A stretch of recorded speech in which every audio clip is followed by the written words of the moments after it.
Welcome to the chalkboard, my fellow football nerds, for episode number 126 of Chalk Talk. I'm your host, Shane Haff, and you can follow me on Twitter at ShaneHaffNFL. I'm joined today by the best co-host in the game. You've heard him on the Teft Cover radio show. It is Mark Henry Jr. Give him a follow on Twitter at @MarkHenryJr_. Mark, how are you doing tonight? I'm doing well. We in between Phillies playoff games here. We had one yesterday. We've got one tomorrow. There's a meme going around, and it's George. I don't know if you're a Seinfeld guy, Shane, but it's George Costanza, and there's one meme that's with a Phillies hat, and it's like, hold on, I gotta focus I gotta focus and shift into Red October mode. And then there's another one with the Eagles hat on, and it's like, hold on, I got to focus and shift into Go Birds mode. And that's how I feel right now. I feel like I'm shifting night to night. Don't even tell me that the Sixers are going to start soon. Yeah, I have no such problems, but I do sympathize. I see my Twitter feed, depending on the day of the week, what night it is entirely different content, whether it's Eagles or Phillies. But what annoys you? What annoys you more, Sixers getting in the way of Eagles talk, or Phillies getting in the way of Eagles talk? What sport do you hate more, baseball or basketball? I don't really care. I don't mind. I don't mind that talk. I don't mind all the Phillies and stuff on my Twitter. I just don't like it in my Eagles podcasts. I say as my co-host is wearing a Sixers jersey and a Phillies hat. Actually, while we're here, I got to ask a question because I just think this is stupid, and maybe you can enlighten me. What is the deal with buying Eagles player baseball jerseys? Got the Eagles logo. Have you seen this? No. Oh, I've seen it. It's like the button-up baseball jersey, but it says Eagles on the front, and it'll say Hurts or Kelsey on the back. I don't get it. I think it's the dumbest thing ever. Why are we mixing sports? You don't see anybody wearing a Jalen Hurts basketball jersey. What? I don't get it. Doesn't make any sense. It's just people trying to have something different. People trying to be unique. I'm out on it. I agree. Yeah, okay. Glad we got that out of the way. I thought maybe you'd fight me on that one, but then that's not an anti-baseball thing. I just don't get it. I don't get why I would want a football player's baseball jersey. But it doesn't make any sense. All right, got a comment coming in here from Daniel Berry on YouTube saying, "What's up? Welcome to the show, Daniel. We're going to dive into this Week 5 NFL slate. We're going to start, as we always do, with the Eagles game, and then we'll throw it around the rest of the NFL. And so, Mark, I'll set it up for us here, and I'll let you take this conversation where you want it to go. The Eagles are 5-0 for the first time in back-to-back seasons, for the first time in franchise history. And it didn't look like it was going to be that way in the first half. Cooper Kupp and Puka Nacua were on a trip in the first half, combining for 129 yards and a touchdown on 9 catches. However, in the second half, they were held to only 60 yards on 6 catches. The Eagles defense allowed 0 points and 81 yards in the second half. I thought the QB sneak with 2 seconds left before halftime, you get it or you don't score, to take the 17-14 lead was just a turning point in the game. That capped a 5-play, 75-yard touchdown drive.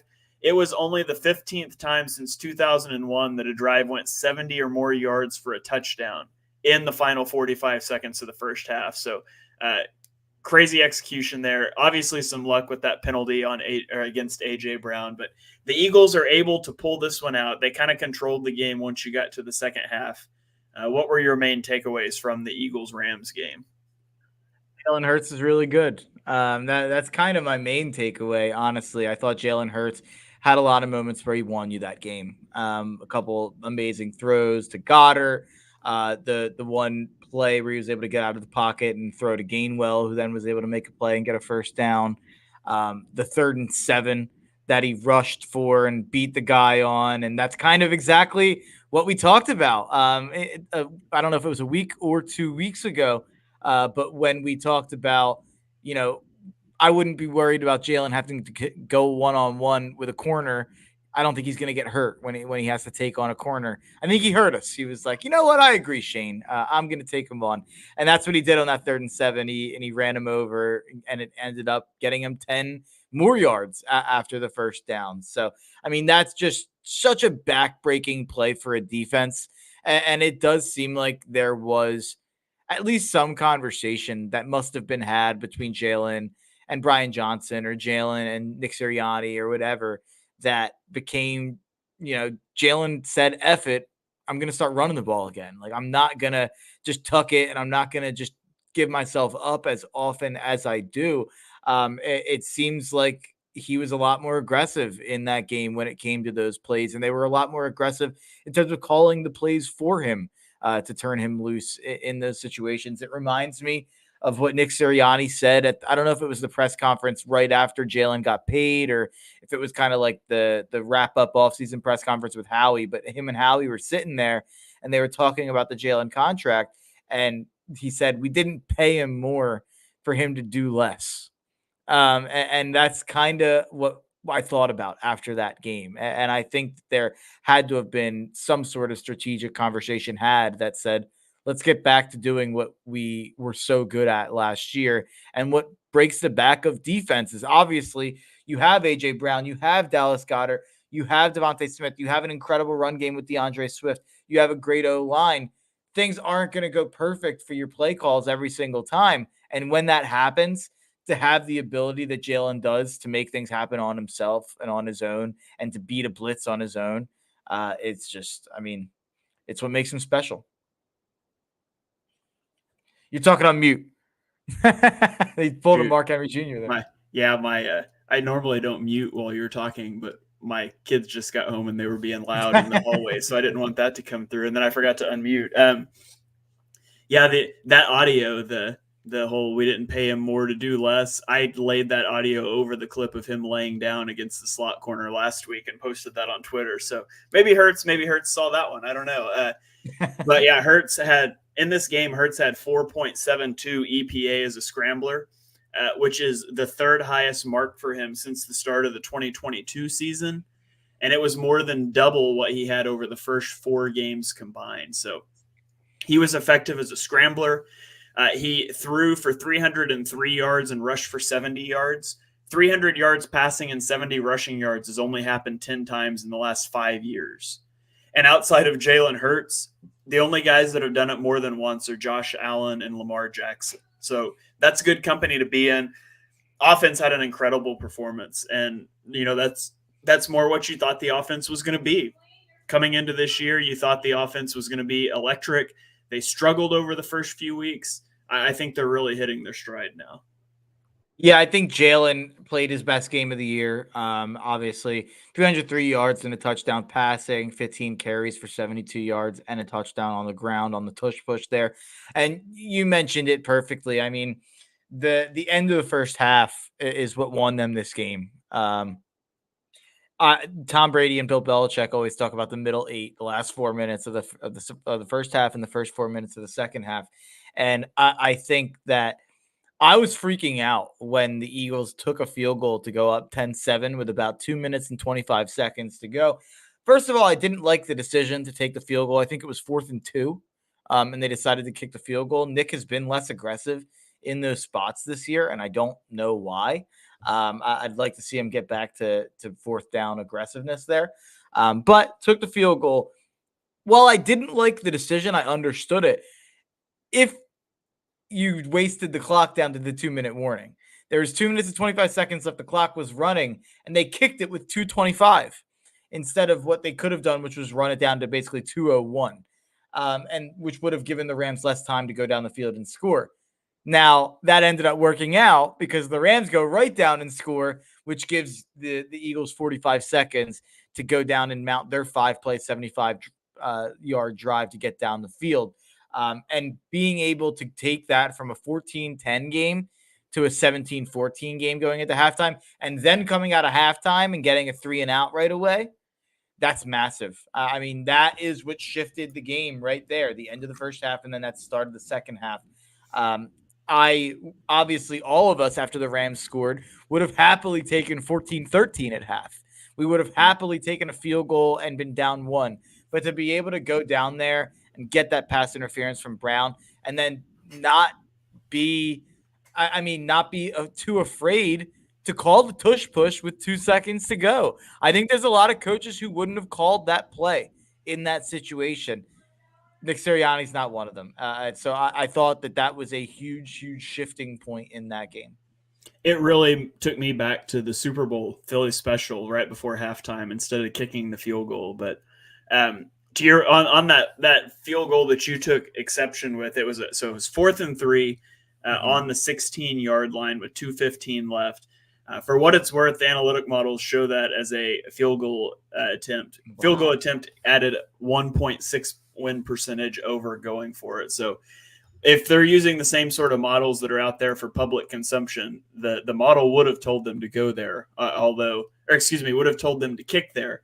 Although I am with you that I do feel Sirianni's been a little less aggressive so far this year. Live in that moment, would you have expected that? Would you have expected the models to say kick the field goal, or what would you have thought just based on did you want them to go for it in that spot? Yeah, I thought you go for it there as well because I just didn't feel like you were going to stop the Rams. I mean, that was problematic at this point, and so I probably would have went for it. But at the same time, the Eagles have also really struggled in the red zone, and so you go down in that condensed area. So I wasn't upset with them kicking the field goal. I slightly leaned to go for it, but I didn't have too big of an issue with it. Wow, I'm really surprised that the model said that. That's really interesting. Yeah. And then on the defensive side of the ball, now the Eagles defense got torched in the first half. I'm in the middle of working on an all 22 video to talk about what adjustments they made at halftime. They made a lot of adjustments. They threw a lot of different things at the Rams. And to be honest, I'm not sure any of them worked. I think they just got lucky in the second half. I think pressures. Matthew Stafford, who, by the way, according to certain people out there, is a better quarterback than Jalen Hurts. Don't forget that. Matthew Stafford cost them that game. He missed throws. And this isn't me grinding an axe. I legitimately thought the pressure got to him.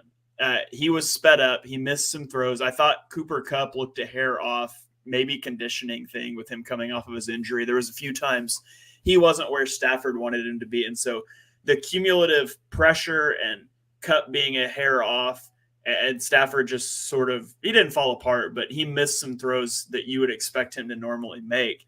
And, that's part of it. You invest so much in the defensive line at the expense of other positions. You need your pass rush to get in quarterbacks' heads. And I felt like that's what happened in that game. But this was the Rams' worst game by offensive success rate this season. And it was the first game they had Cooper Kupp back, and he looked good. And so I think a lot of that's noise with some missed throws. But the Eagles' defense was able to put enough pressure to induce those missed throws in the second half. Yeah, no, I think that, the main takeaway from the Eagles defense in this game, that at least from a positive standpoint, is just Jalen Carter. I mean, the takeaway on offense is Jalen. The takeaway on defense is Jalen.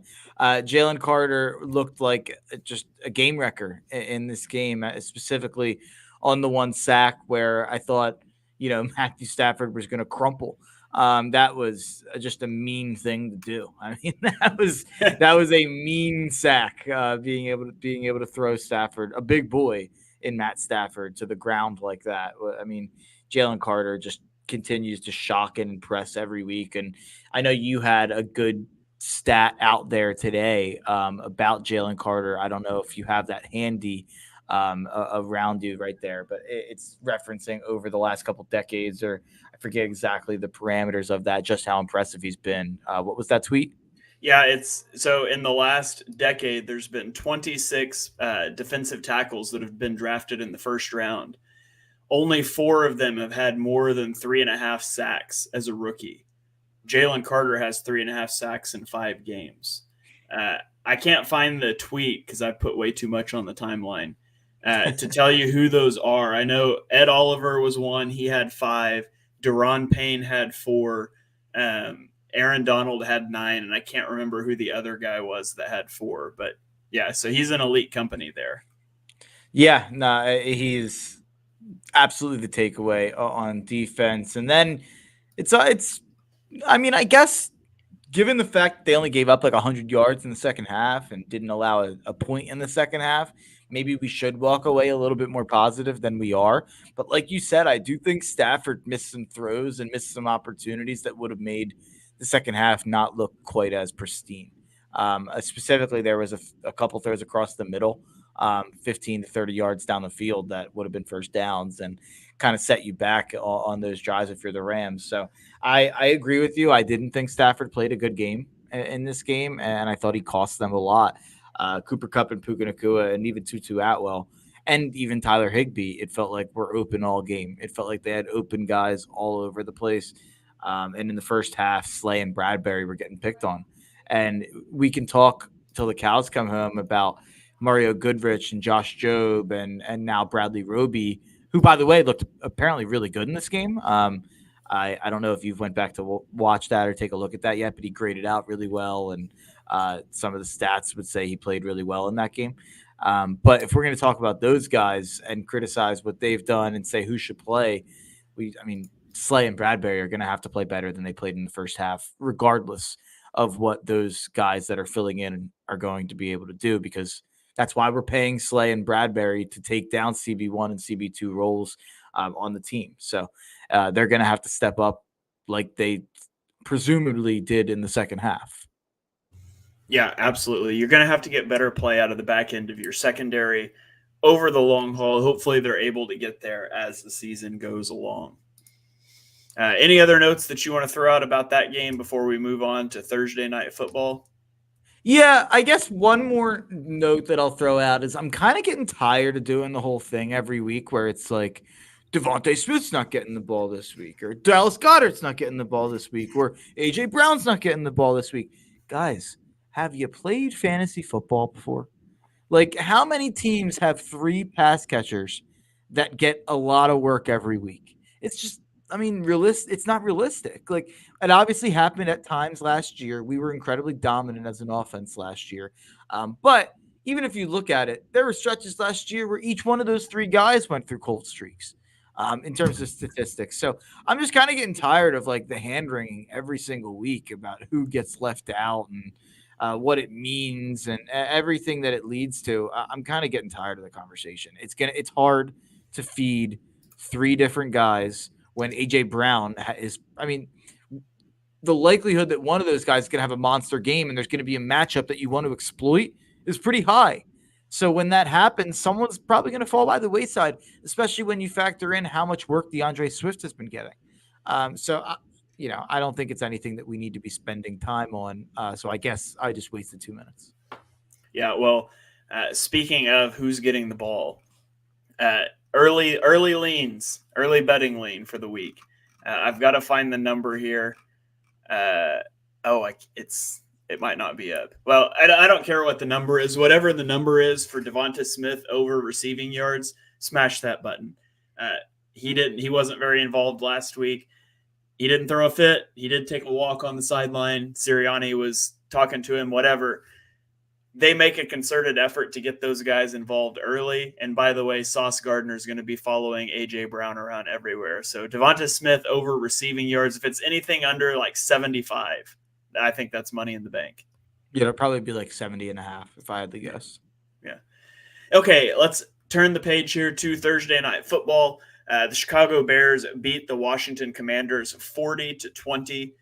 After 170 receiving yards in the first 3 games, DJ Moore has 361 yards and 4 scores in the last 2 weeks. He is the first Chicago Bear to have 200-plus receiving yards and 3-plus touchdowns in the same game since 1954. Justin Fields is starting to look more comfortable. He's starting to stat good performances, albeit against Washington and Denver, which are not exactly good defenses. Meanwhile, on Washington's side, Sam Howell has been sacked 29 times in 5 games. The record for sacks in a season is David Carr with 76. Sam Howell is on pace for 98 sacks right now. And in addition to that, their defense is just awful too. They surrendered 5 plays of over 25 yards, giving them a league-high 16 such plays so far this year. Emmanuel Forbes got benched in this game. Washington is a train wreck. Yeah, I can't believe there were people after 3 weeks when this team was 2-1 that were trying to act like this was a good football team, or after 2 weeks when they were 2-0, trying to act like this was a good football team. But I will say it's a little concerning how bad this team looked on Thursday night and how good they looked against the Eagles. But, any given Sunday or any given Thursday in this case. But yeah, I think the focus of the game is on Justin Fields. I think people were so willing to just throw him in the trash after a couple bad games. And it's just, I just think quarterback discourse is just so far gone at this point.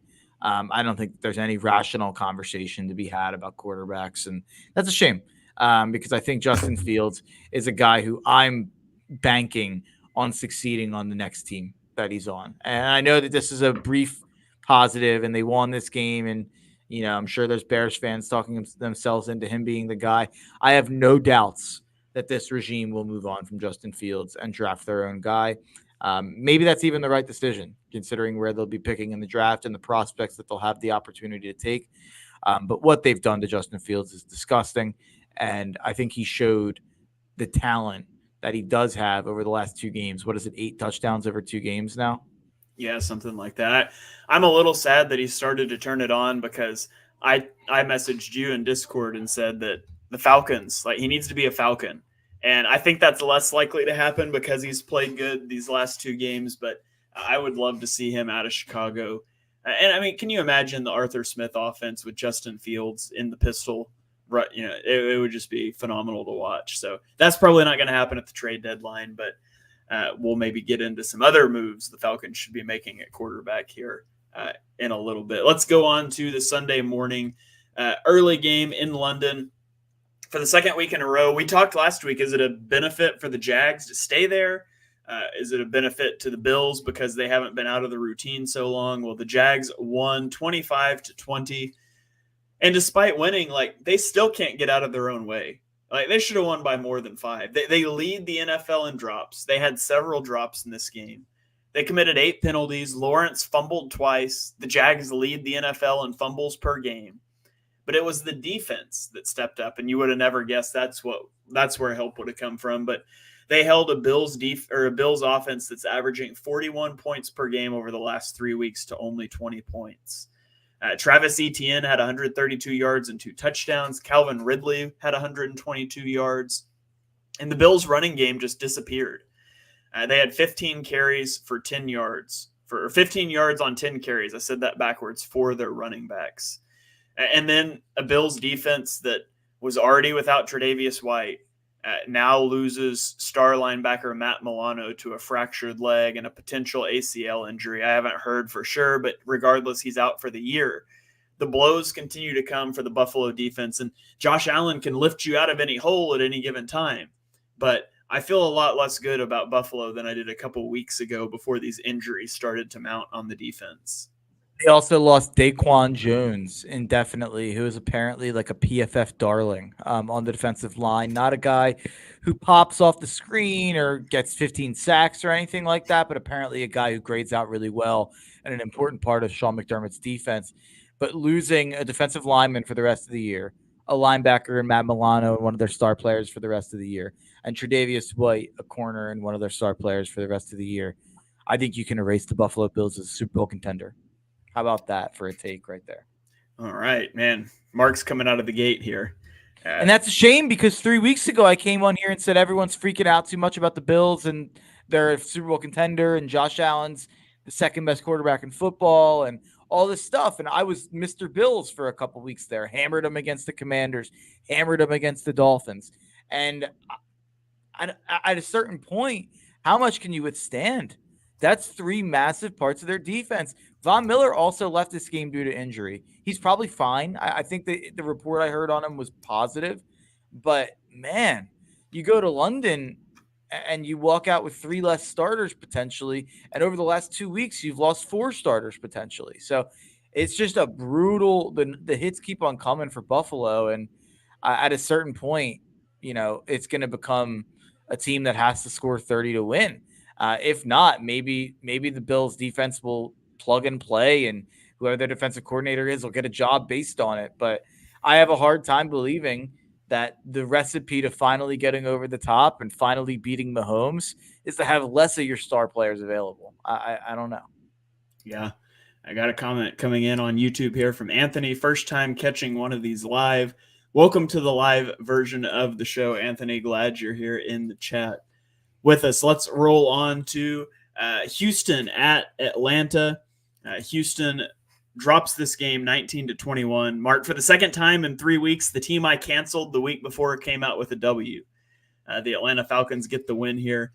Desmond Ridder had his best game as a pro, topping 300 yards passing and orchestrating a game-winning field goal drive. I thought the Falcons pressed a lot and they disrupted timing between Stroud and his receivers, which that's what this whole offense is. It's Stroud with timing with receivers that aren't that great, but he trusts them to get where they're supposed to be. They were also able to hold Dameon Pierce to 66 yards on 20 carries. However, CJ Stroud still has not thrown an interception. He's now thrown 186 passes without an interception, which passes Dak Prescott's rookie record of 176. So the streak continues there for CJ Stroud. Hopefully for Texans fans, he doesn't turn into Dak Prescott. Yeah. I watched this whole game because I had a game of the year on Texans plus 2.5. Fun fact. It was my first football game of the year this year. Cashed by the skin of my chinny chin shin there with a half point there, losing by 2. CJ Stroud had an incredible drive that should have won this game. And obviously the Falcons then go with a minute left and get a field goal. Good job by them there. But taking that out of it, I have a little bit of a take here that I actually saw a couple other people have on Twitter. When does this CJ Stroud interception thing start to be a negative? Like, when does this start to be a little bit of a game manager stat? Because I will say, I did think there were times in this game that he didn't take chances. There were times in this game that he was kind of conservative and checked it down and maybe took a sack or threw it away.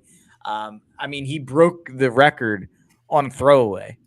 Like that's how he broke that record. And the announcer was like, maybe not the fashion you want to break a record, but the record broken nonetheless. Yeah. So it was kind of funny that way. But CJ Stroud's incredible. This is not me picking him apart at all. If anything, it's probably me picking apart like the system and what it's allowing Stroud to do. But when it felt like Stroud kind of turned it loose was on that last drive. And they went down and they finally got in the end zone. Because so many other times in this game, they got down to the red zone and had to settle for a field goal. And it's not even like they weren't aggressive, like 4th and 2, 4th and 3. Most of the time, it was just 4th and 6. And at that point, it wasn't really an option to go for it. I will say, I've noticed over the first 5 weeks, D'Amico Ryans might have a little bit of Shanahan in him, where he's not a big go for it guy, which makes sense as a defender too. Like, he's probably going to be a conservative head coach in that way, kind of similar to Vrabel. But yeah, he might have been infected with the Shanahan disease of not being aggressive enough in San Francisco. CJ Stroud ranks 31st out of 34 qualifying quarterbacks in big time throw rate per PFF. So at 2%. So yeah, he is playing risk averse football right now. And a lot of that, his O-line's so hurt. Oh yeah, absolutely. So I don't think it's the book on what he will become, but it is.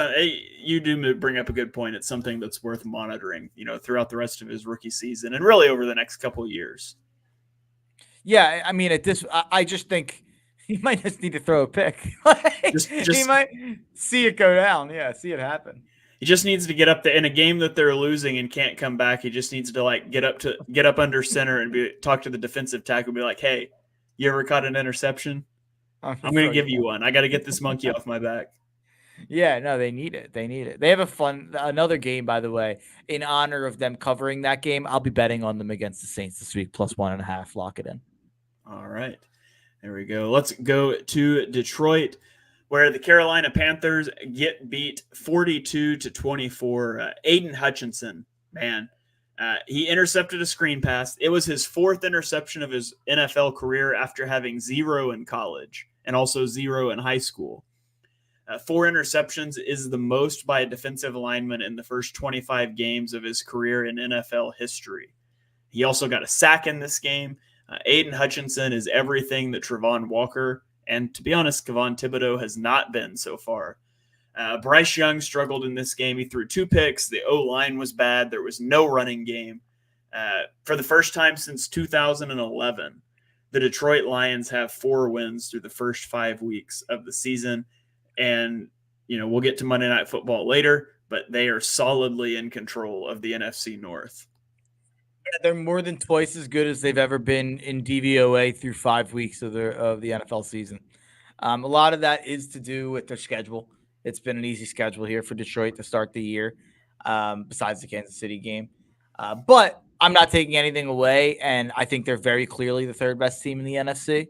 I think that they are a more serious contender than Dallas by a long shot for me.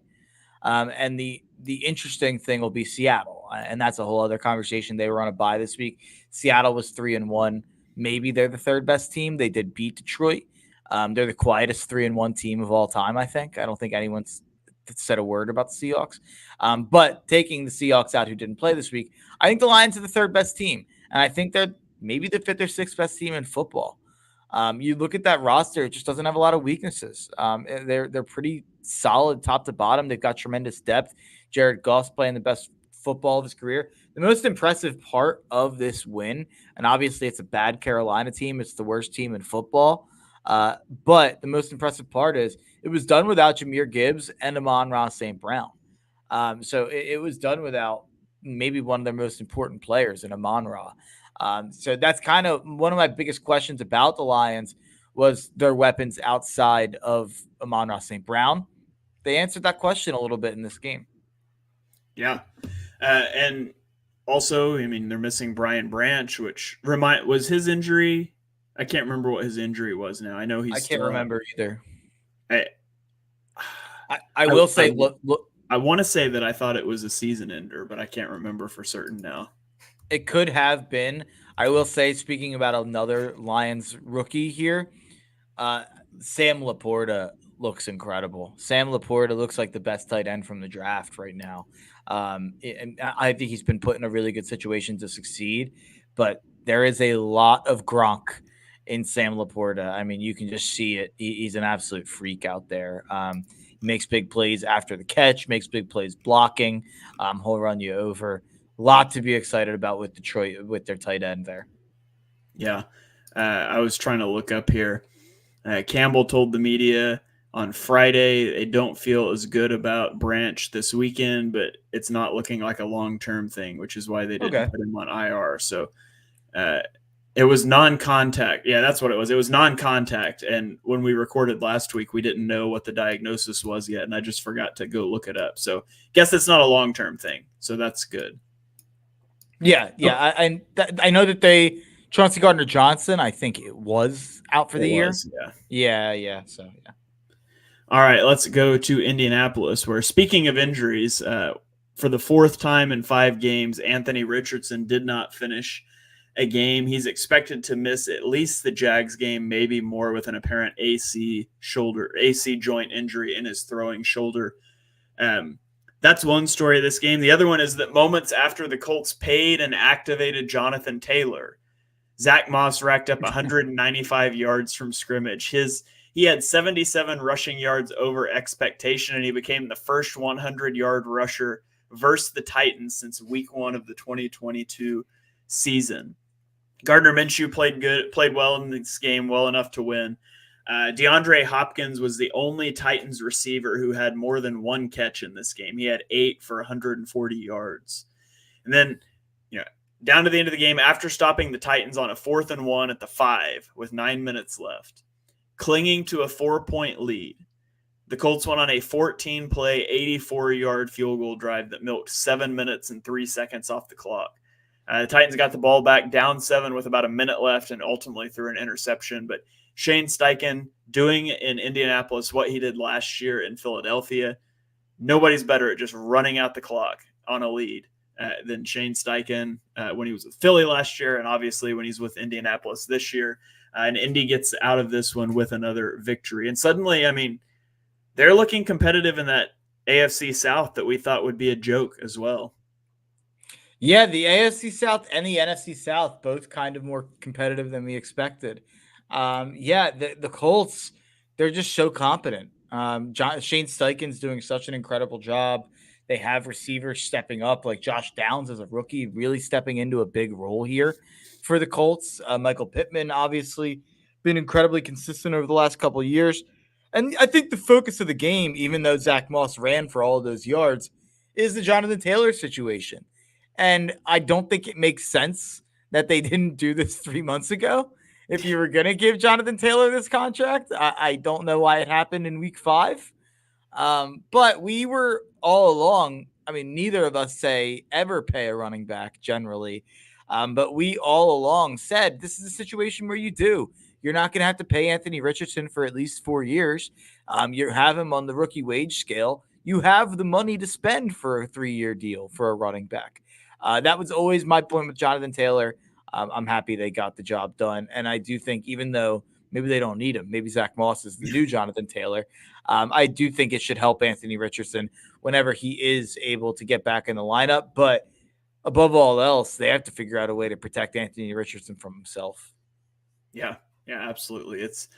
He has shown in flashes why I had him as QB1 on my big board, but if he can't stay healthy, it's never going to matter. No, not at all. Okay, let's go to Miami, where the New York Giants got beat 31-16 by the Dolphins. Tua threw 2 interceptions in this game to give the Giants life, including a 102-yard pick six. However, Tua now has 1,614 yards through 5 games, passing Dan Marino's franchise record of 1,575 set in 1994. So Tua's on a terrific pace here. Obviously, throwing 2 interceptions against the Giants isn't something that you want to see happen. This is the first time in 5 years that a team went +3 in turnover differential and still lost by 2 scores. So shout out to the Giants for just becoming another statistic. They have allowed 18 sacks in the last 2 games. They're missing 3 starters on their offensive line. Daniel Jones left the game with a neck injury in the 4th quarter. The Giants are in shambles. Also, I thought this was crazy, Mark. Devon Achane reached a top speed at 21.76 miles per hour on a 76-yard touchdown run. Next Gen Stats tracks the fastest ball carrier speeds. The Dolphins have the top 7 speeds this season. Like, literally, I saw someone tweet, so-and-so reached this speed, and it's the fastest non-Dolphin speed. Like, that's where we're at with team speed, that you have to have a non-Dolphin leaderboard. It's insane how fast this team is. Yeah, it's a shame that Devon Achane got hurt in this game. Yeah. He's gonna miss some significant time here. He is so fun to watch. It's like, it's a cliche to say, but it's video game speed. Like, you just don't see people as fast as Achane on an athletic field outside of track and fields. I mean, it's truly, truly special speed, and hopefully this isn't something that follows him around. Hopefully he's able to stay healthy. But to add another weapon to that offense like that just seems unfair. And Mike McDaniel had some really funny quotes this week. They traded for Chase Claypool, and the first thing he says is, "Guys, do you want me to say it? He's fast." And then after the game, the Dolphins set the record for yardage output in the first 5 games of the season. They asked his opinion. Did you hear this, Shane? I saw it. Yeah. Yeah. Mission accomplished. Yeah. We came out this year, and our only goal was output in the first 5 weeks of the season and setting a statistical record. So mission accomplished. I love Mike McDaniel so much. Like, I really can't explain how much I look forward to his little quips after the game. And you can just bank on them. Like, Twitter after a Dolphins game will have a funny Mike McDaniel press conference clip on it. And it's like his faces, it's the little interactions with the beat reporters.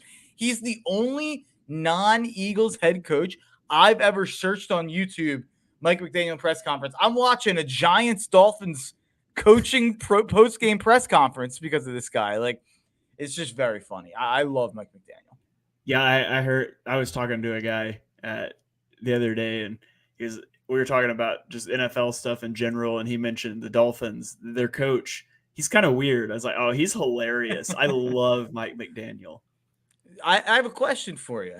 So I just mentioned the Bills are in trouble, in my opinion. I still think they'll make the playoffs, but the Bills are in trouble. I don't think they're a Super Bowl contender. The Dolphins are a game ahead of the Bills here, but the Bills did beat the Dolphins. If you had to say right now, who do you think wins that division? I would still bet the Bills.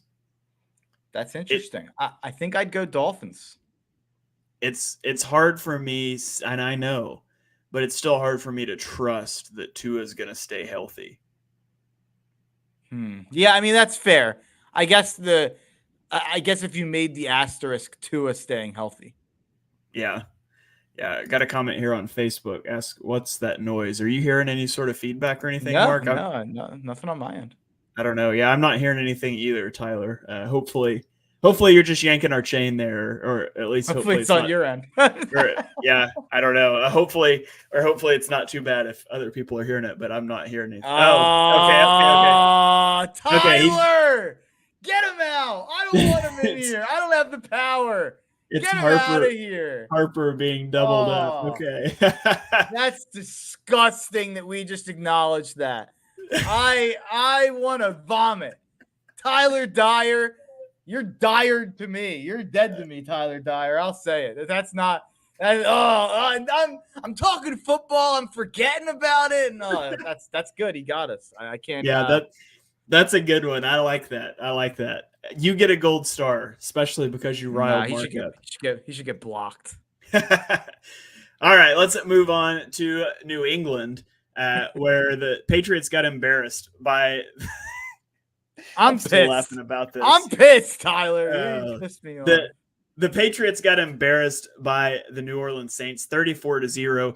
The Patriots' 34-point margin of defeat is the second largest loss of Bill Belichick's career. The record was a 35-point loss to the Cowboys that came. Let me check my notes here. Last week, so rough 2-week stretch for Bill Belichick and the Patriots.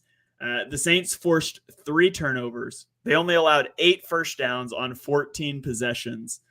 Mac Jones was sent to the bench for a second consecutive week. Like, Mark, this has to be the end of the Bill Belichick era in New England. It's over, right? Yeah, I don't know. I don't even really have anything to say. Like, I don't even know what to say. Like, where do you start? Where do you start? I don't even know where to start. The GM, the drafting of skill position players, the fact that you developed one in Jacoby Myers and then let him walk because you'd rather give the money you could have given to him to Juju Smith-Schuster. Like, I mean, to be fair, he was a sleeper agent in that Raiders game last year. There's reason to question Jacoby Myers' loyalty. He's killing it for the Raiders now too, of course. I'm telling you, the conspiracy, the plot thickens. Mark Davis went to him. What we're referring to. It was Jacoby Myers trying to lateral a ball that ended up getting recovered by the Raiders in return for a touchdown to win that game last year. So you can go look it up on YouTube or Twitter. It's out there. It was a pretty funny moment last season. Josh McDaniels went to him and he said, "Hey, man, if you look at my record since week 6 of my first year in Denver, it's really bad. Like, I really need a win. If you just do something colossally stupid at the end of this game, if it is close, I'll make sure Mark Davis signs you for like too much money in the offseason." And he's like, "Sign me up. Bill Belichick's not going to pay me anything." So that's like, it was a Chicago White Sox 1919 Black Sox scandal. You know about this, Shane? You know about the 1919 Black Sox? I mean, I grew up watching Field of Dreams, so I know. There you go. Okay, there we go. Yeah. So I think the backstory to that was actually the owner was cheap. The owner wouldn't pay the players. The players were like, "All right, F you. We're not getting anything extra for winning a World Series. We'll go to the gamblers." Funny story there. Gamblers never paid them. They never got the money that they did that they threw the World Series for. So funny story. But the 2022 New England Black Patriot, Black. I don't know how to make that work. The New England, they have to do a gate. Have to add a gate to it. It's always got to be a gate with New England. But yeah, I mean, it's dark. The defense, do you talk about the fact that he's got 2 sons on his staff in prominent roles? Do you talk about the fact that, like you always point out, he doesn't ever hire anyone that hasn't previously worked for him? There's a lot of concerns. Apparently, he's eyeing the Chargers job. Did you hear that? I did not. If the Chargers let him anywhere near Justin Herbert, I will scream. So, do you think no one should hire him? No, that's not true. Okay, so here I'm going to tell you where I'm at on Bill Belichick. Because I actually don't know. So here's where I'm at. He can't stay at New England. And here's why. Some people would say New England needs to go to him and say, we're hiring a GM. You no longer have personnel control, but we'll keep you as a coach. I don't think you can do that because the Patriots are going to be picking high enough to take a quarterback, and Belichick botched this development of Mac Jones last time with his hiring of Joe Judge, Matt Patricia, Bill O'Brien. He botched it completely. So the Patriots have to get rid of him. He cannot stay in New England. Now, if the Patriots fired him tomorrow, which is not going to happen, they're not going to fire him midseason. If he was fired tomorrow, is there an NFL team out there that wouldn't make a call to try to get him on as a defensive assistant? I don't think there is. Like, he's still a good defensive coach for the most part. I think he would get hired if he wants to keep coaching. I don't think he was going to get GM control anywhere. And actually, I wouldn't hate the Chargers because you've got Kellen Moore who's going to run your offense. Bring him in there and let him run your defense. It's going to be an improvement on Brandon Staley. Honestly, I wouldn't hate that at all because he wouldn't be the one in charge of Justin Herbert. So I think that'd be fine. That'd probably be a good move. Yeah, I mean, he's going to get a head coaching job if he wants one. I think it's probably that simple. Yeah. And then on the other Saints side won this game 34-0. Yeah. Yeah, I was gonna say on the other side of the ball, we didn't even mention the Saints. Alvin Kamara generated 97 yards from scrimmage. I thought Derek Carr looked better. I mean, I'm still not in on the Saints, but somebody's got to win the division, so maybe it will be them. Yeah, if you had to pick right now, who are you picking? I think I still lean the Falcons. But it's because I think I lean Tampa. Yeah, it would be one of those two for me. I think I would have Falcons, Tampa, New Orleans is my order. But I think any of those three could win it. I think if Desmond Ridder turns over a new leaf, Atlanta gets pretty good. If he continues to be bad, I think they go to Taylor Heineke. And I think you can get more out of Heineke than you got out of Mariota last year. So I still like Atlanta, but I could see any of those three teams coming out. Yeah, I mean, the way the NFC looks, there's a chance that this division we thought that 7-10 could potentially win produces two playoff teams. Yeah, it's certainly possible. Okay, let's go over to the AFC now, where we have to talk about the Baltimore Ravens losing to the Pittsburgh Steelers on the road, 17-10. The Steelers blocked a punt for a safety to make it 10-5 in the fourth quarter. Joey Porter Jr. gets an interception in the end zone when the Ravens threatened to make it a 2-score game. The Steelers took a lead with 1:17 left, and then an Alex Highsmith strip sack was recovered by TJ Watt with 1:02 left. The Steelers promptly went -6 yards and burned. Get a load of this, Mark. You've got a lead. You get the ball with 1:02 left. You manage to burn 13 seconds and go -6 yards. And then you kick a field goal and your defense has to get another stop, which they did to win the game. Two things I've got to point out. I cannot stress how bad the Ravens skill position players were in this game. Justice Hill fumbled. The Ravens had 7 drops, 3 by Mark Andrews, 2 by Zay Flowers, 1 by Rashad Bateman, and 1 by Nelson Aguilar. There are only 5 games in the last 4 years with 7 or more drops. The Ravens' offensive skill players were horrific. It can also not be overstated how awful the Steelers' offense is. They are dead last in success rate. The difference between them and number 31, which is New England, is the same as the difference between them or between New England and number 13, which is Dallas. I saw a clip on Twitter today. Ben Roethlisberger was talking about the Steelers' offense, and one of the lines he said in there, he said, you can steal stuff from other teams. Everybody watches other teams. Why isn't Matt Canada he's obviously clueless. Just watch another team and do what they do. The Steelers' offense is atrocious. Yeah, it's a joke. Matt Canada should be tarred and feathered publicly in the city of Pittsburgh. Did you see the video that when Pickett made an audible there at the line and threw the touchdown to Pickens? Everyone's going nuts on the sideline except for Matt Canada. Pickett's a better play caller than Canada. Yeah, Canada looked pissed at the fact that they scored a touchdown and the fact that they could probably directly tie it back to not him. So yeah, it's just pathetic. He's a moron. He's ruining what could be a good Steelers team here. And it's funny, like one of my big takes of the offseason was Steelers over 8.5 wins, and Steelers at plus money to make the playoffs. Those are two of my biggest futures. And if you would have told me they'd be 3-2 with wins over Baltimore, and did they beat Cincinnati? I can't remember now. Or Cleveland, maybe. I can't remember who they beat. And who they beat one of the other divisional teams. Yeah, they're 3-2 here, and you'd think that you'd feel good about it. They beat Cleveland, lost to San Fran, lost to Houston, beat Cleveland, Las Vegas, and Baltimore. Yeah. I mean, you'd think that you'd feel good about the fact that you beat Baltimore and Cleveland. You don't feel good. I've never felt worse about a 3-2 team. Has there ever been a less impressive 3-2 team in the history of football than the 2023 Pittsburgh Steelers? I don't know, but I feel bad for TJ Watt. Mm-hmm. Because, man, is he good. Did you see the story about his finger? No.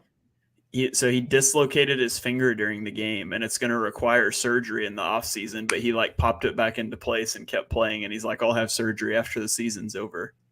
What an absolute monster. I mean, insane. He is just an animal. Yeah, insane stuff.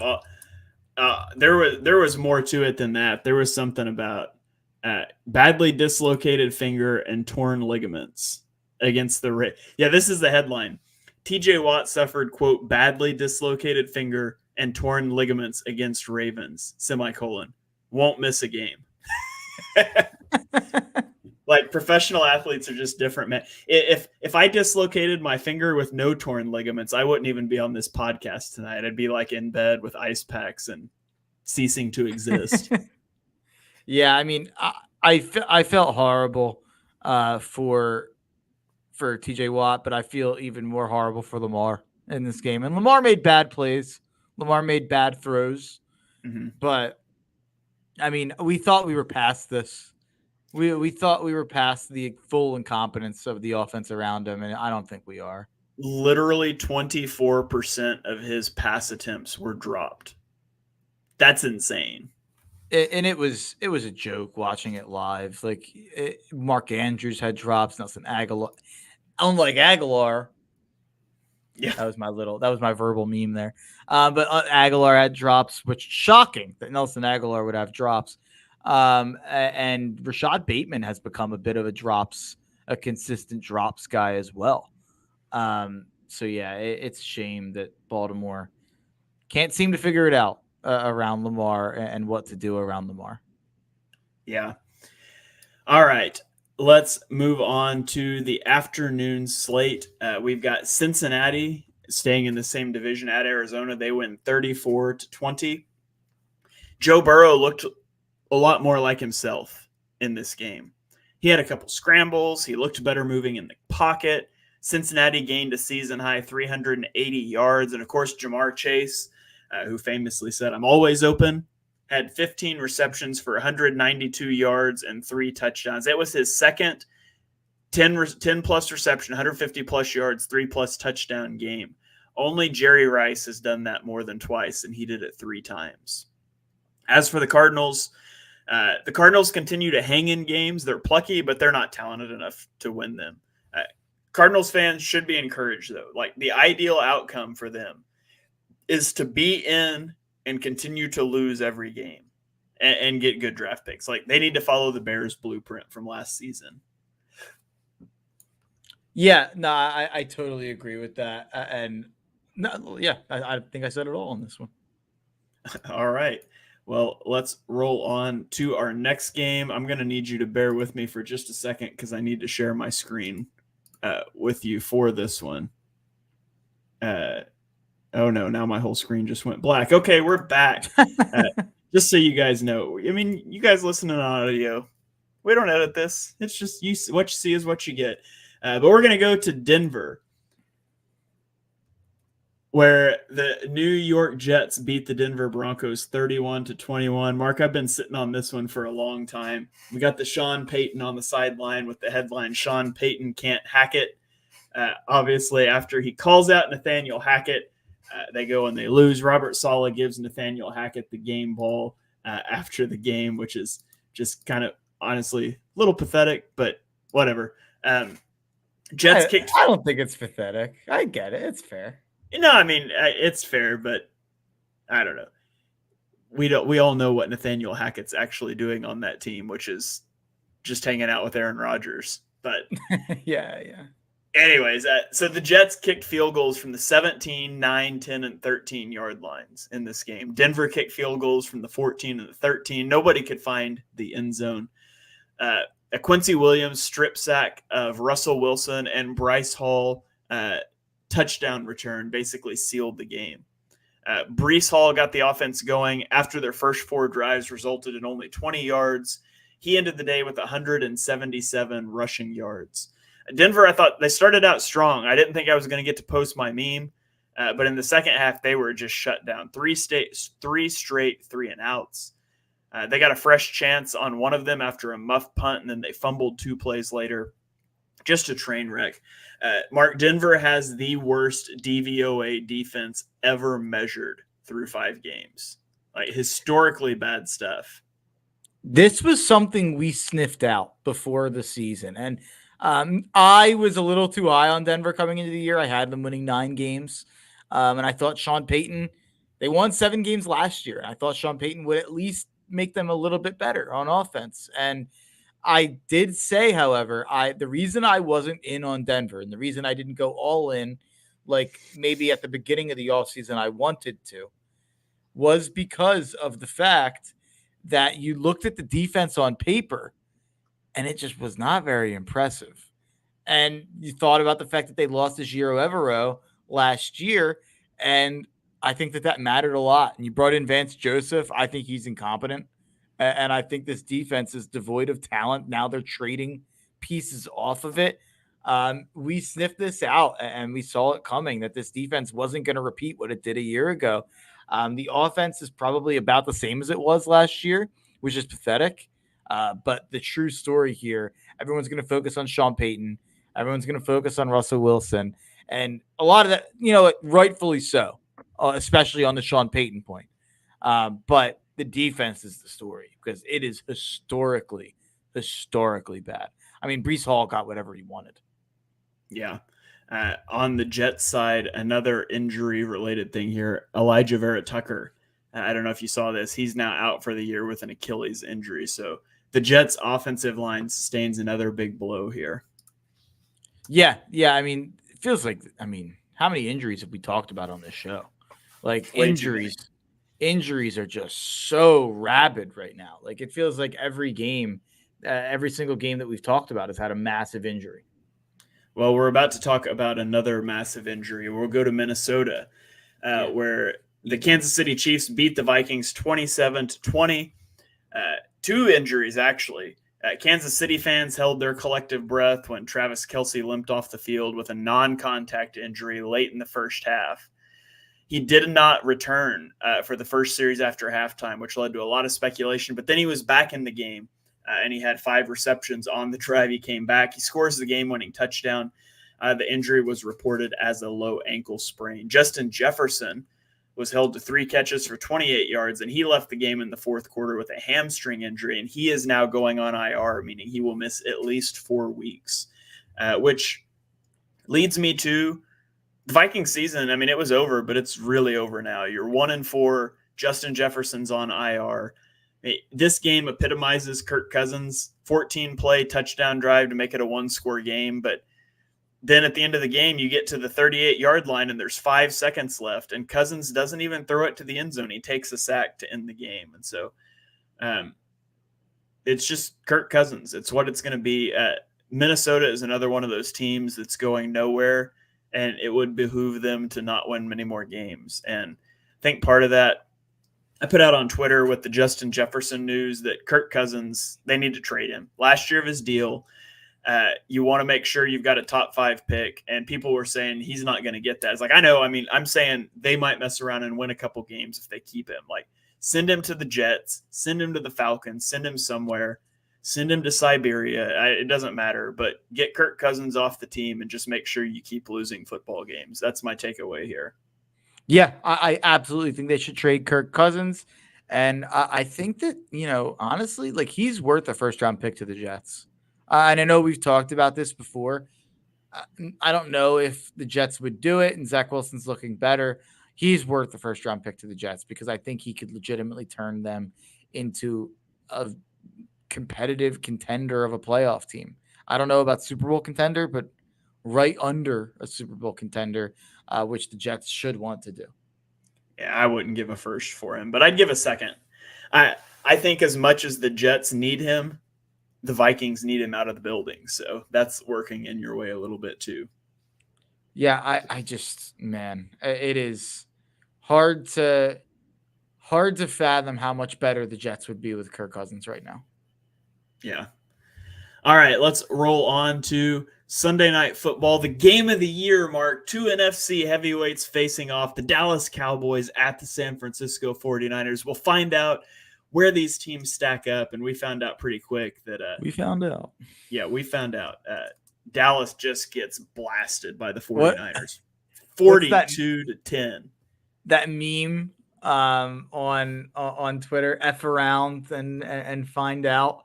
The Cowboys effed around and found out. That's what happened this Sunday night. Yeah, I mean, just horrible stuff.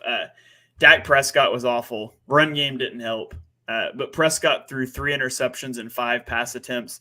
Jimmy Kimsky tweeted out that Dak Prescott's thrown 3 interceptions in his last 5 attempts. And I replied and I said, yeah, but don't let that distract you from the fact that his other 19 attempts were so good, or were good enough to keep it to a 5-score game. Like, just awful.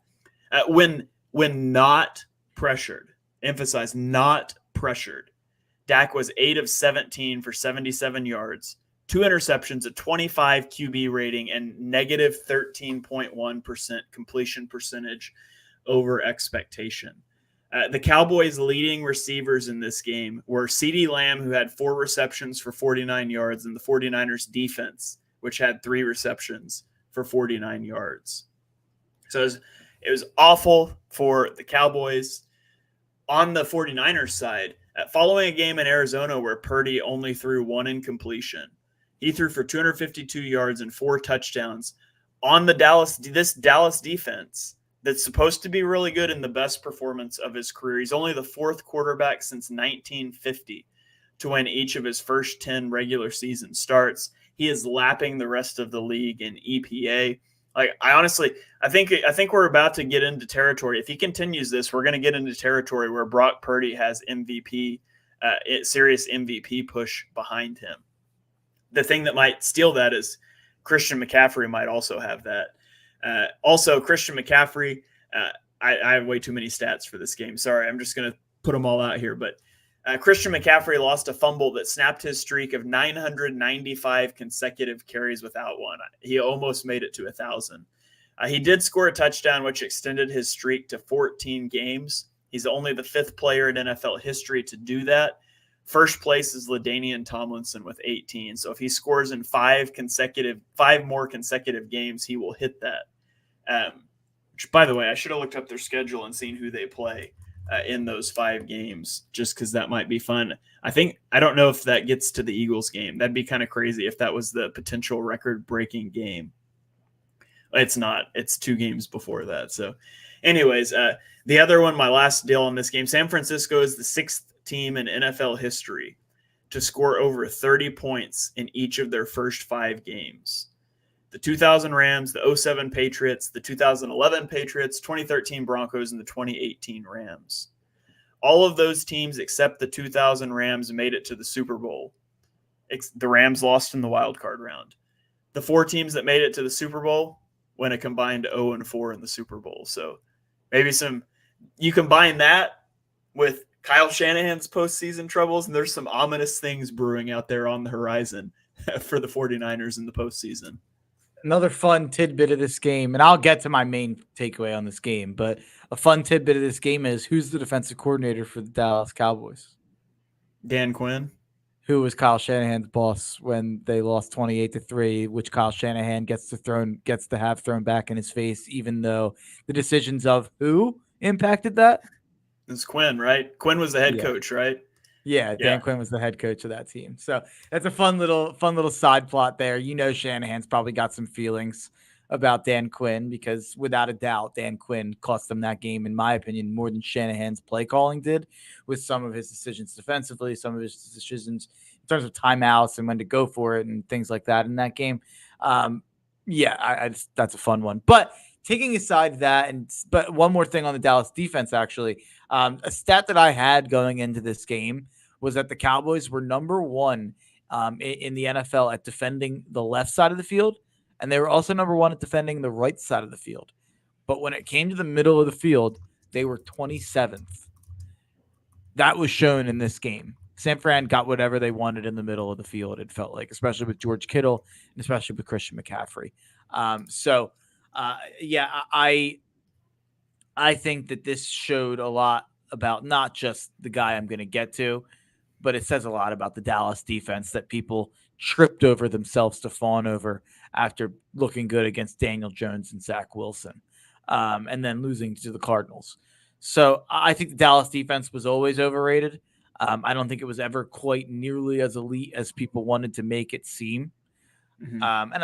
And I do think I keep pushing. I want to talk about Dak, but I keep pushing it back because I'm remembering something else I want to talk about in the game, and I want to finish with Dak. But Parsons, Micah Parsons, I don't know about you, Shane, but if the Eagles lost 42-10, would you want to see Jalen Carter jersey swapping with the running back of the team on the other team that just made your defense look like a total incompetent fraud job? Like, not unless you stripped him for 7 of those 10 points. Yeah, that's fair. That's fair. I'm not. This has nothing to do with Parsons as a player. I do just think, like, I would have hated to see that. As if I was a Cowboys fan after that night, like, that was such a depressing game. Like, they were never close in that game, and to be celebratory buddy after the game doing a jersey swap, that seemed weird to me. Maybe I'm just being a hater. But let's get to something that will definitely make me sound like a hater, because I've defended Dak for a long time. I think there's been times where the criticism of Dak has went too far. Dak Prescott looked utterly incompetent in that game. And it looked like he had no answers for any of the questions on the test. He looked like someone who got a test put in front of them on a Monday morning and totally forgot to study over the weekend. Like, I just think that he looked like he didn't watch tape. Like, he looked like he had no idea what the 49ers were going to do. He looked like he didn't know that they had two good linebackers in Fred Warner and Dre Greenlaw. Like, that was just a surprise to him in how they'd be deployed, and he just threw it directly at them. I don't know how you defend that Dak performance. He looked totally hopeless. He had no feel in the pocket for pressure. He was throwing the ball away in a blowout. Like, it looked like at times he was afraid to throw interceptions, even while he was getting blown out. And then he just started throwing them. Like, I don't know what's wrong with Dak. I think part of it, there was one play where he pulled to Kirk Cousins and he gave himself up like 3 seconds before a defender got there. And there is definitely a huge part of the fact that he hasn't run since he got hurt a couple of years ago. And a lot of the time he's able to, get by with a long time. He was able to get by with a good play caller and a great offensive line and good talent around him. But there are times where you need some sort of pocket presence and some sort of athleticism to get yourself out of situations against good teams. And Dak doesn't seem to have that anymore. Yeah, in the last 3 times that he's played the 49ers, he's completed 56% of his passes and thrown 3 touchdowns versus 6 interceptions. And that's the 2 playoff losses in 2021, 2022, and then this regular season performance. By the way, that's against 3 different defensive coordinators. That's Saleh, that's D'Amico Ryans, and that's Steve Wilks. So it's not like this is one guy that just has the book on Dak. This is 3 different coordinators that have been able to cook up a good recipe for Dak. Yeah. Yep. 49ers continue to look dominant. The Cowboys definitely get a reality check there. I do think the Cowboys can get back in. Like, if you're going to, you would rather know you've got some problems now and have some time to fix them. I wish the Eagles had, one of the, which, I mean, they get the Dolphins in a couple weeks, but I wish that Eagles 49ers game was earlier in the season too, just so you could see where you stack up instead of having to wait so long. But definitely a depressing game for Cowboys fans and establishes a clear pecking order in the NFC. So I said all that about the Cowboys, right? My one last note here, my best bet of week 6 and my early leans is absolutely Cowboys -2 at the Chargers. The Cowboys will win that game. It will be a home game for the Cowboys, by the way, as well. That Charger Stadium will be filled with transplant fraud Cowboys fans in Los Angeles. That is going to be a Cowboys home game, and this is exactly when the Cowboys bounce back. Everyone's going to say, like, bet the Chargers off a bye. We just saw what the Cowboys are last week. I expect them to bounce back and win that game. By the way, Mike McCarthy this offseason, Kellen Moore wants to light up the scoreboards. I want to play defense. We're going to run the ball and play defense. How'd that defense do for you, McCarthy? Yeah. How'd running the ball do for you? 3 interceptions. Just terrible mistake letting Kellen Moore go. That is one thing I didn't factor in when I love this bet, Cowboys -2 at the Chargers. It is a Kellen Moore revenge game. I don't love that. By the way, I didn't mention it earlier when we talked about the Jags or the Colts game. Gardner Minshew going to Jacksonville this week and starting as the Colts. That's a huge revenge game. And Gardner Minshew, I think, takes things like more personally than any other player in the NFL. So I think Gardner Minshew will come out guns blazing in that game, maybe literally. Yeah. All right. Let's go to Monday Night Football. The Green Bay Packers lost to the Las Vegas Raiders 13-17. And let's be honest. I mean, I watched this game. Green Bay is now in my gambling graveyard. I'll never bet on them again the rest of the season. Both of these teams stink. There's honestly not much to talk about. Josh McDaniels' decision to punt, or I can't remember what it was now. Punt. It was a punt or a field goal that was ridiculous. I can't remember now. At the end of the game, that was horrible. I blocked it from my memory. Raiders stink. The Packers, it's not looked promising for Jordan Love, but it's literally like it's not looked good for Bryce Young either.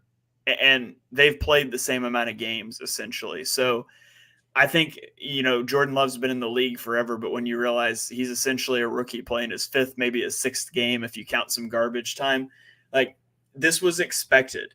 Christian Watson, Romeo Doubs, all these guys are so young that they haven't had their starting running back. They lost David Bakhtiari, which I don't know if we can call him your starting left tackle because he spends more time not playing football than playing football over the last 3 years. But Green Bay is young, and I think that, the most important thing, you want to make a push for the playoffs, and maybe they still can, but the most important thing is figuring out what Jordan Love is and getting him some reps. You've got him on a 1-year deal or another. You got him to sign a 1-year extension. You've got him through the end of next year. You just got to find out what the guy is. And that's really all I have to say about this game. Not much to talk about here. It's just up and down with Jordan Love. Play to play, quarter to quarter, half to half. You don't know what you're going to get from Love, and right now it's been pretty bad. I also want to say that they're in my gambling graveyard for a different reason. They're not just in my gambling graveyard because they're not cashing bets. They're in my gambling graveyard because they lie about their injuries. I'm so sick of hearing Matt LaFleur say that a guy's going to play on Wednesday and then he doesn't. Just stop lying. Just don't say anything. There's a lot of teams that fantasy players and gamblers like to talk about as being secretive The Patriots, the Ravens. There's teams out there that don't give injury information away. I almost respect that.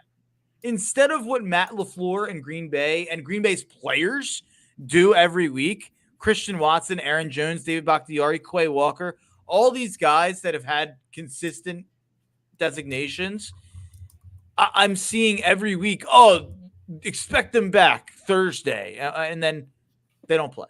And Aaron Jones, this team is a completely different team without Aaron Jones. Maybe that's something I'll say. Maybe I'll be willing to do another bet on them if they get Aaron Jones back. But for now, I agree with you. They're in my gambling graveyard.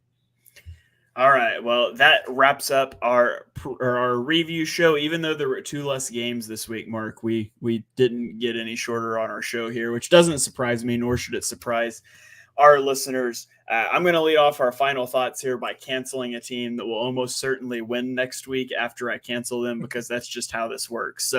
So far, I've canceled the Chargers until they fire Brandon Staley, the Bears for the rest of the season, and the Falcons until they get a quarterback. This week, I'm canceling the New York Football Giants. Their negative 91 point differential is the worst point differential in the NFL. And if you look at entire seasons, it is the 5th worst total season point differential since 2000 for the Giants. That's crazy. What's even crazier is they are on track for a point differential of negative 310, which would shatter the NFL record set by the 1976 Tampa Bay Buccaneers, who went negative 287. I'm canceling the Giants. Also, sidebar, Daniel Jones to the Atlanta Falcons. I'm out. I mean, I'm pretty out on Daniel Jones, but he's better than Desmond Ridder, right? More athletic than Desmond Ridder. Yeah, I guess it wouldn't be worth. I just want the Falcons so badly to go get a quarterback. I say right after Desmond Ridder had a 300-yard game. Yeah, he definitely had the best game of his career. It doesn't say much, but that's definitely the best game of his career. It's a low bar, but it's a bar. Yeah. I think that Daniel Jones the upgrade to Daniel Jones wouldn't be worth giving up what it would take to get Daniel Jones, considering what you'd have to pay him as well. So that's what I'll say. Yeah. All right. Well, Mark, do you have any final thoughts for the good people? I do like the Fields and Kyler ideas for Atlanta and Kirk more than I like Daniel Jones. My final thoughts are just I'm just doing my early leans for the week every week in my final thoughts. Bears plus 2.5 against the Vikings. Feels like an offense without Justin Jefferson is not going to be very dynamic. And the Bears, seems like Justin Fields has found something. Vikings defense not very good, so I like the Bears there. I also like the over at over 44. Bears are undefeated on the over this year. 5-0 in Bears games the over has been. I like the Texans plus 1.5 at the Saints, like I said. I like the Niners -5 at the Browns. I just think the Browns are not very good. I like the Lions -3 at the Buccaneers. I don't love it, but I might not end up betting that. I just think the Lions are a lot better than Tampa. I like the Eagles -6.5 at the Jets. I like the Cardinals +7 at the Rams.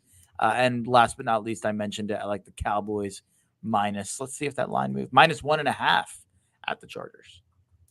All right. There you have it. Mark's early leans of the week. Mark is on an absolute heater in gambling.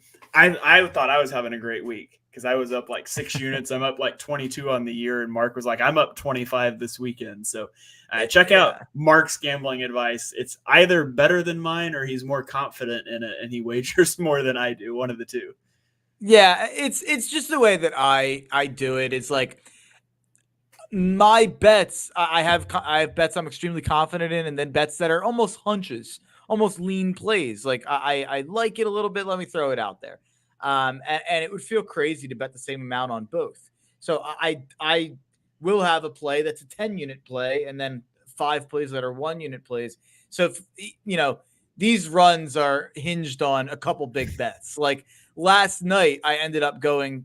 I think I went 6-4 at -2 units. But if the Phillies would have won that game, I would have been 7-3 at +12 units. So that's a huge swing right there on one game. Harper being doubled up. There you are. I did see that play, by the way. So, all right. That play actually, real baseball corner here, hot diamond corner. That play didn't bother me. So I did a whole scene there earlier. The way that they managed the pitching in the game is what bothered me. Everyone's going to focus on the last play. You take the negative with the positive with Bryce. He's aggressive and makes a lot happen. So there's going to be negatives like that sometimes. So everyone's freaking out about that play. I don't care. Yeah. All right. Well, thank you guys for joining us for episode 126 of Chalk Talk, reviewing every game in the NFL Week 5 slate and the Phillies games. If you enjoy what you heard on the show, and we know that you do, smash that subscribe button and turn on notifications so you don't miss our next episode. Drop us a 5-star rating and review wherever you stream your podcasts. You can follow us on Twitter. I'm at ShaneHalfNFL. Mark is at MarkHenryJr_. We will catch you guys next time.